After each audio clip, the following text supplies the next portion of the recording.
ஒரு காட்டில் சோனு குருவி, காலு குருவி, அவங்க குழந்த பிங்கி குருவி வாழ்ந்துட்டு இருந்தாங்க. ரொம்ப நாளாக மழை பெய்யாததால் சாப்பாட்டுக்கே வழி இல்லாமல் இருந்தாங்க. அவங்க மட்டும் இல்லை, அந்த காட்டில் இருந்த எல்லாருமே அதே நிலையில தான் இருந்தாங்க. எதுவுமே பண்ண முடியாததால் காலு குருவி தன்னோட மனைவி சோனு குருவி அப்புறம் அதோட குழந்த பிங்கி குருவியெல்லாம் விட்டுட்டு ரொம்ப தூரம் போய் சாப்பாடு கொண்டு வர முடிவு பண்ணுச்சு. வேற வழி இல்லை சோனு, நான் போய் எப்படியாச்சும் சாப்பாடு கொண்டு வரேன். பிங்கிக்கு வேற காய்ச்சல் வர மாதிரி இருக்குங்க. இந்த டைம்ல ரொம்ப தூரம் போய் ஆகணுமா? இன்னும் கொஞ்ச நாள் போனா நம்ம வீட்டில் சாப்பாட்டுக்கே எதுவும் இல்லாமல் போயிடும் சோனு. அதனால நான் போய் தான் ஆகணும். சரிங்க, போயிட்டு எவ்வளோ சீக்கிரம் வர முடியுமோ அவ்வளோ சீக்கிரம் திரும்பி வந்துடுங்க சரி, நான் போயிட்டு வரேன் சோனு. அப்படின்னு சொல்லிட்டு காலு குருவி வீட்டை விட்டு ரொம்ப தூரம் சாப்பாடு தேடி போயிடுச்சு. காலு குருவி பறந்துக்கிட்டு இருக்கும்போது அதோட வீட்டை பற்றி நினச்சிட்டே பறந்துச்சு.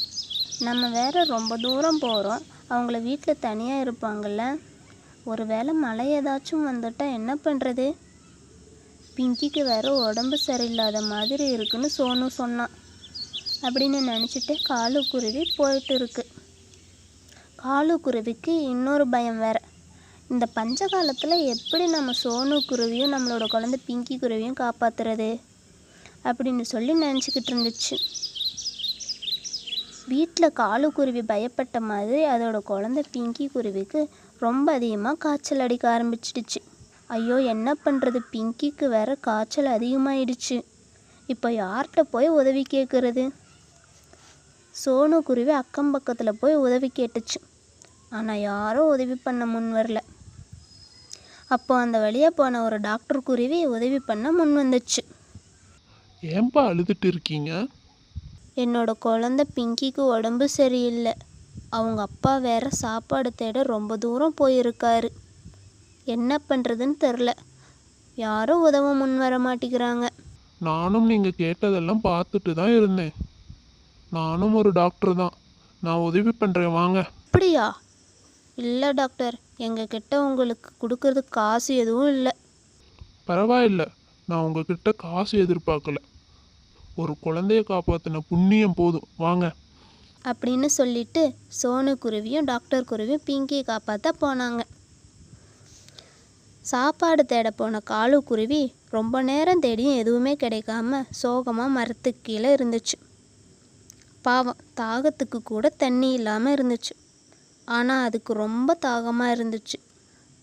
அப்போது அந்த வழியை ஒரு குருவி மோர் கொண்டு வந்துச்சு. என்ன அண்ணன், ரொம்ப கலப்பாக இருக்கா? ஆமாம் தங்கச்சி, ரொம்ப தூரம் சாப்பாடு தேடி வந்தேன், ஆனால் வந்த இடத்துல எதுவும் கிடைக்கல. சரிண்ணே, இந்தாங்க மோர் குடிங்க. இல்லை பரவாயில்ல. பரவாயில்லண்ணே, குடிங்க. இந்த மோரை நீங்களே எடுத்துகிட்டு போங்க. நீங்கள் தங்கச்சின்னு வேற சொல்லிட்டீங்க, எனக்கு பார்க்க பாவமாக இருக்குது. எனக்கு எதுவும் பிரச்சனை இல்லை, எடுத்துகிட்டு போங்கண்ணே. காலு குருவி மோர் குடிச்சிட்டு மோர் கொண்டு வந்த குருவிக்கு நன்றின்னு சொல்லிட்டு மோர் பானையை எடுத்துகிட்டு மறுபடியும் வீட்டுக்கு வந்துக்கிட்டு இருந்துச்சு. வந்துக்கிட்டு இருக்கும்போது பாதி வழியில் ரொம்ப இருட்டு வந்துருச்சு. அதனால் காலு குருவி வீட்டுக்கு அன்னைக்கு வர முடியல. காலு குருவி அங்கே இருந்த மரத்தில் இருந்துக்குச்சு. ஆனால் காலு குருவிக்கு ஒரு பக்கம் வீட்டை நினச்சி சோகமாக இருந்துச்சு. விடிஞ்ச உடனே நேரமாக காலு குருவி அதோட வீட்டுக்கு போயிடுச்சு. வீட்டுக்கு வந்தது சோனு குருவி நடந்ததெல்லாம் காலு குருவி கிட்ட சொல்லுச்சு. 3 பேரும் காலு குருவி கொண்டு வந்த மோரை குடிச்சிட்டு மோர் பானையை ஒரு ஓரமாக வச்சாங்க. ஆனால் பானையில் இருக்க மோர் குறையவே இல்லை, அது அதிகமாகிக்கிட்டே இருந்துச்சு. அவங்களுக்கு ரொம்ப ஆச்சரியம். இங்கே பாருங்க, பானையில் இருக்க மோர் நம்ம குடிக்க குடிக்க அப்படியே இருக்குது, குறையவே மாட்டிக்குது. ஆமாம் சோனு, எப்படி குறையாம இருக்கு இந்த மோர்? இந்த பானையை யாருங்க உங்ககிட்ட கொடுத்தா? நான் கலப்பாக ஒரு மரத்துக்கு கீழே உட்காந்துக்கிட்டு இருந்தேன்னா அப்போ அந்த வழியாக போன ஒரு தங்கச்சி குருவி தான் கொடுத்துட்டு போச்சு சோனு. அப்படியா?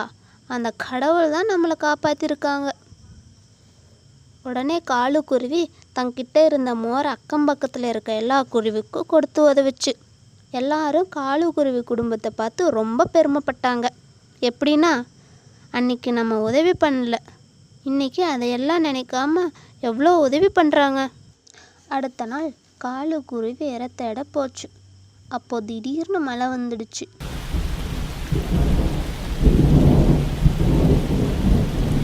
காலுக்குருவி ஒரு மரத்தில் ஓய்வு எடுத்துக்கிட்டு இருந்துச்சு. திடீர்னு காற்று மழை வேற ரொம்ப அதிகமாக வந்துடுச்சு.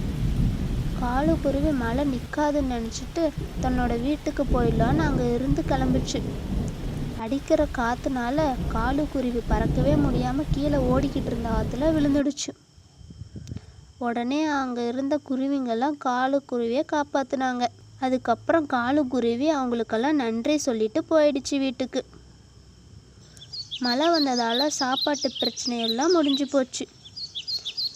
காலுக்குருவி, சோனு குருவி, அதோட குழந்தை பிங்கி குருவி எல்லாம் சந்தோஷமாக நாட்களை கடத்தினாங்க. அடுத்த கட்டத்தில் என்ன நடக்கும் தெரிந்து கொள்ள குயில் ஸ்டோரி டைமில் சந்திக்கலாம்.